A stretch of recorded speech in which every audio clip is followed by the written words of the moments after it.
Hey guys, welcome back to my channel, and if you're new, thanks for dropping by. Today is going to be the festive edition. I'm going to be talking about Christmas jumpers, Christmas traditions, and my favourite Christmas. So let's jump right in.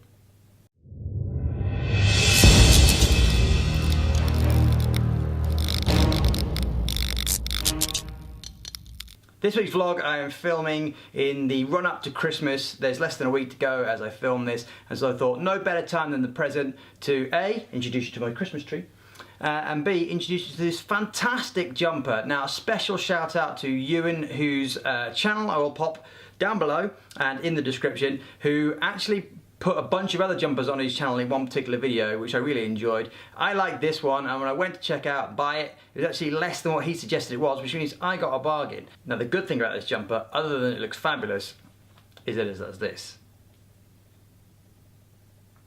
Oh yes. So this time of year, when everybody's trying to have fun, couple of drinks, you're out on your work night out or whatever it is, there's become a growing trend about wearing these, what they're calling them, ugly Christmas jumpers. I actually quite like this, to be honest. I think it's quite nice, so I'm not going to call mine ugly Christmas jumpers. Mine are just Christmas jumpers. And today I'm going to share with you my top 3. Before today there was only a top 2, but this fabulous entry is now in at number 3. Battery powered, cost 10 quid. I think it's pretty damn nice. I suspect it's going to be warm because there's like an extra layer underneath, which I'm guessing is covering up all the lights and stuff.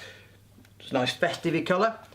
That's number 3. Jumper number 2 is this beaut, created by my grandma. Also comes with a nice woolly hat. I look like an elf. Isn't that fantastic? I really like it. I was wearing it quite a lot last year. It's only been superseded by the fact that I've now got this beast. But this comes in at number 2. But in first place of my favourite of my 3 Christmas jumpers is this bad boy. A nice little homage to Street Fighter. I got this a couple of years back. It was like 25 quid or something. Given I've had it a couple of years now. Good value for money.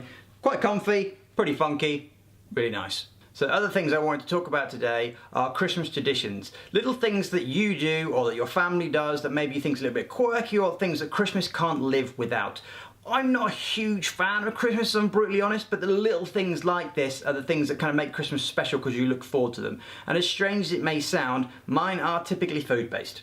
The starter to the Christmas dinner is almost as important as the dinner itself, because by the time dinner is approaching, everybody's getting really hungry, and you want something that's quite nice, just holds their hunger at bay for a little while, but not fill them up too much, so that when the time for the big dinner comes you put so much effort into, they haven't got any room. Now, my Christmas tradition, and my starter of choice, is a prawn cocktail but made with crayfish tails. I always buy them from the same guy on the market as a tradition too. I go down Christmas Eve, pick up a big pot like this for about a tenner, and then when it comes to the morning when I'm kind of preparing a little bit, I make it all up and leave it in the fridge, and by the time it gets to sort of mid-afternoon and everybody's getting a bit peckish, just slam one of those bad boys in front of them and that is them sorted. And so finally today I want to talk about my favourite Christmas. Now, there are 2 of these. One is a bit more recent and one back from when I was a child, and there's a couple of little reasons to why they're special.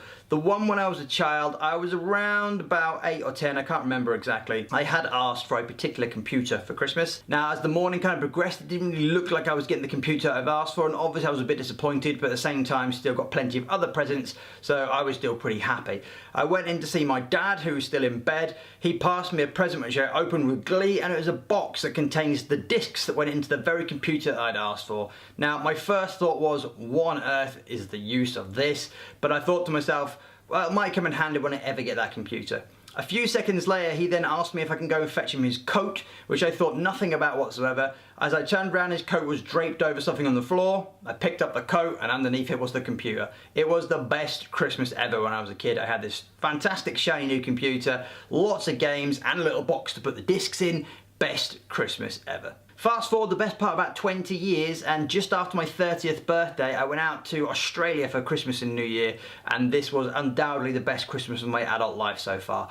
I flew out a couple of days before Christmas, spent a week in Melbourne. Whilst I was in Melbourne, we spent Christmas Day in Melbourne, and on Boxing Day we went down to the Melbourne cricket ground to watch England vs Australia in the Ashes, which was fantastic. A few days after that we flew over to Sydney, spent a week in Sydney through New Year, got to check out the bridge and the lights and the fireworks and all the Shazam, and then after that went over to Brisbane for a week, and ultimately it was the longest and probably one of the biggest holidays I've ever had. It was fantastic. Only tarnished only so slightly by the fact that my case went missing for an entire week, but looking back now, that's just part of the memories that make it something that I'll never forget. A fantastic holiday, an expensive holiday, and something that I'm sure I probably won't trump any time in the near future.